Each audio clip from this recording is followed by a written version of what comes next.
नमस्ते बच्चों। बच्चों, क्या आपको डर लगता है कि बोर्ड परीक्षा में कविताओं के घुमावदार प्रश्नों का उत्तर कैसे लिखेंगे? क्या आप व्याख्या बार बार पढ़ते पढ़ते थक चुके हैं?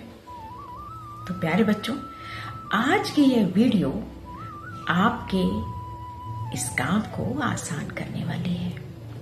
आज मैं आपको कोई मामूली प्रश्न उत्तर नहीं, बल्कि हर कविता का वो ब्रह्मास्त्र देने वाली हूं जिसे आप किसी भी आंसर में फिट कर सकेंगे और एग्जामिनर आपको पूरे नंबर देने के लिए मजबूर हो जाएगा। आज मैं आपको हिंदी स्पर्श की सभी कविताओं को, जो उसके लर्निंग आउटकम है या जो वो सीख कवि हमें देना चाहते हैं, वो सब करवाने वाली हूं। तो प्यारे बच्चों, शुरू करते हैं हम कबीर की साखी से। बच्चों, कबीर सिर्फ दोहे नहीं लिखते हैं, वे समाज को आईना दिखाते हैं। उनका संदेश है अहंकार शून्य होना। कबीर कहते हैं कि जब तक मन में अहंकार होता है, तब तक ज्ञान का प्रकाश नहीं हो सकता।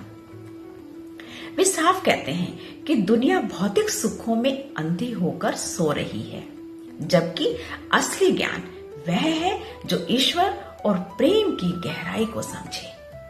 किताबी पंडित बनने से अच्छा है प्रेम और करुणा का मार्ग चुनना। मीरा के पद। बच्चों, मीरा की भक्ति कोई साधारण पूजा नहीं थी, बल्कि पूर्ण समर्पण की पराकाष्ठा है। वे कृष्ण को अपना रक्षक मानकर चुनौती देती हैं कि जैसे आपने द्रौपदी, प्रहलाद और गजराज की लाज रखी, वैसे ही हमारे भी कष्ट हरिए। उनका संदेश है कि सच्ची भक्ति में कोई शर्म या लोक लाज नहीं होती है, बस अटूट विश्वास होता है। मनुष्यता। कवि मैथिली शरण गुप्त जी ने इस कविता में परोपकार को ही ईश्वर भक्ति का मार्ग बताया है।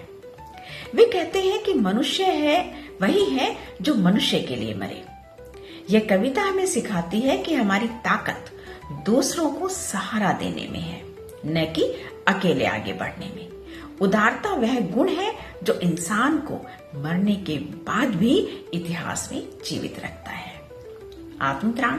बच्चों, यह कविता प्रार्थना की परिभाषा को ही बदल देती है। रविंद्रनाथ ठाकुर जी ईश्वर से यह नहीं कहते कि मेरे दुख खत्म कर दो, बल्कि वे कहते हैं कि हे प्रभु, मुझे उन दुखों से लड़ने का साहस दो। ये कविता सिखाती है कि जीवन की जंग हमें खुद लड़नी है, बस ईश्वर पर अटूट विश्वास बना रहे। कर चले हम फिदा। प्यारे बच्चों, यह सिर्फ एक गीत नहीं है, ये सैनिक का वसीयतनामा है। इसका संदेश है सामूहिक उत्तरदायित्व। सैनिक अपना खून देकर सीमा को सुरक्षित कर रहे हैं। अब इस विरासत को संभालना और देश की आन बान शान को बचाना हम बच्चों और युवाओं का धर्म है। तो आह्वान करते हैं कि हमारे जाने के बाद ये सिलसिला रुकना नहीं चाहिए। पर्वत प्रदेश में पावस। पंत जी प्रकृति को एक जादूगर की तरह दिखाते हैं। उनका संदेश है कि ईश्वर की कलाकारी प्रकृति के कण कण में बसी है। ये कविता हमें प्रकृति के प्रति संवेदनशील बनाती है और पल पल बदलते जीवन के सौंदर्य को महसूस करना सिखाती है। तो ये कविता हमें इतिहास की चेतावनी देती है। इसका संदेश है कि अत्याचार और क्रूरता चाहे कितनी भी शक्तिशाली क्यों ना हो, एक दिन उसका अंत निश्चित है। जो तोप कभी खौफ का प्रतीक थी, आज वह एक खिलौना मात्र बनकर रह गई है।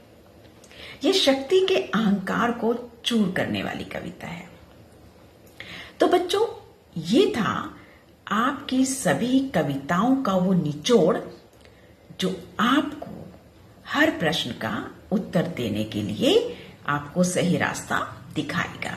मुझे पूरा विश्वास है कि आप किसी भी प्रश्न का उत्तर पूरे आत्मविश्वास से लिख पाएंगे।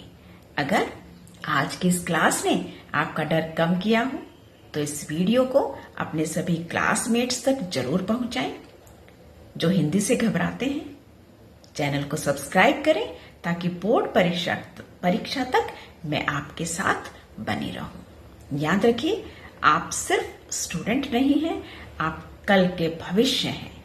जमकर मेहनत कीजिए। मेरी दुआएं आपके साथ हैं। धन्यवाद।